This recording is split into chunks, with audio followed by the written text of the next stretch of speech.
might think that Mercedes would want to forget all about the 2022 Formula One season as it didn't match up to recent performances. But the reality is more nuanced than that. We've come to their UK headquarters to find out how they bounced back and how their team partner, TeamViewer, played its role in connecting up the 2,000 employees around the world and help them find faster solutions.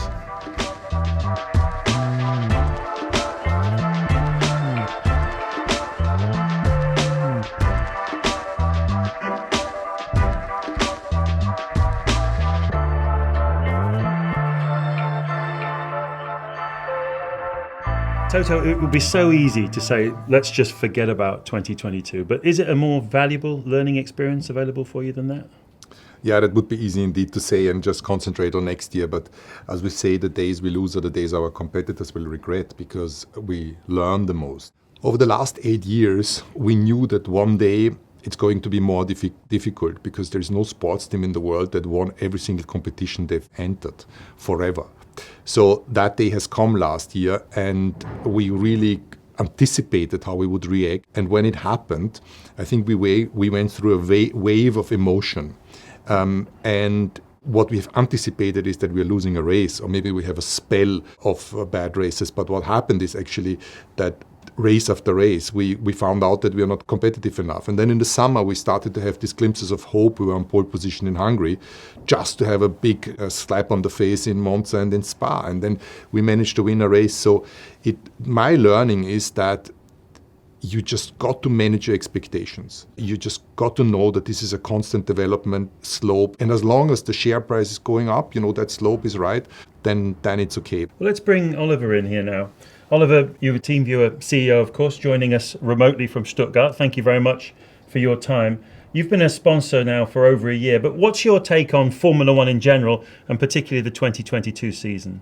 I think Formula One for us is a fantastic test bed for our solutions. I think it was a great experience throughout the year to see how much can be improved from race to race and how much performance is there in a team working together. And that's certainly the piece that attracts us most, because we like to work with teams. We like to look at processes, at things, how things are being done, data is being analyzed. And the more you have of this, the better for us as a company and as a sponsor to engage. And so very valuable experience. Well, even before them coming on board as a sponsor, you were working with TeamViewer, but how have you adapted your way of working with them, and particularly in a season like this where you were really pushing hard to regain competitiveness? Obviously, when Oliver and I connected first in our teams, it was exciting because we utilized TeamViewer's software before, and as we are a sport that travels around to 24 races, being able to work remotely is immensely beneficial, not only in terms of engineering and technically, or what we all know from TeamViewer, the axis over surface, but particularly also to reduce our carbon footprint. And I know that TeamViewer has some stats about that, but for us, it's basically been able to multiply the people that we have on track, from the mechanics to the engineers, and having them work here or in Brixworth where our engine plant is. Oliver, back to you. Toto often refers to Formula One as a kind of laboratory, the fastest laboratory on earth. You're currently working on all kinds of interesting solutions for tomorrow. Can you shed any light on any of that for us? What some of the things you're working on? Our thinking is like in two directions always. We try to connect everything that is in an environment, so every device and also every person, to the same platform. So we try to enable remote connectivity in the best possible way. And then we have two ways of thinking. One is operate remotely, as Toto just said, so access to any kinds of machine that is available, and really try to avoid any travel, so to say. So you have the experts in a different place, and you have the best possible knowledge in a central place, and that person with the knowledge is connecting to a machine or any kind of analysis tool. And that's one way where we operate and where we innovate quite a bit. The second thing is where we go into the augmented reality space, into the workflows, where we do a modification of this. We try to bring the information that sits in the central office to the frontline worker. And obviously in car racing, frontline workers, there are many engineers, mechanics at the car, everybody who's dealing with the car and with the race operations. And this is the other stream. So we're working a lot towards making information available, having standardized workflows or adaptive workflows using artificial intelligence as well to recognize pattern, to see images, and out of this derive the best possible action at the front line, educated by information that is sitting somewhere else in the operations.